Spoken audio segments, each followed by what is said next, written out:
بسم الله الرحمن الرحيم. بالنسبه للنقطه تاع اتحاد العاصمه يحافظ على اللقب، هذه امنيه كاع المناصرين تاع اتحاد العاصمه.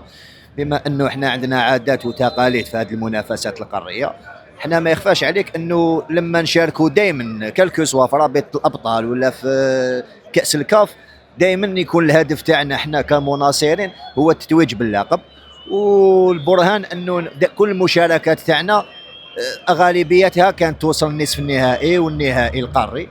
لذلك احنا نتمناو هذه البطوله، بما اننا متصدرين وما انهزمناش في هذا دوري المجموعات، نواصلوا في نفس المنوال مع التدعيمات. ان شاء الله نتمناو انه يعطونا الاضافه كماغاتي في الهجوم. نتمناو ان شاء الله نشوفوا مباراه في الادوار المتقدمه بين ناديين جزائريين، باش نغطوا على اخفاقات اللي كانت في دوري الابطال من الانديه الجزائريه.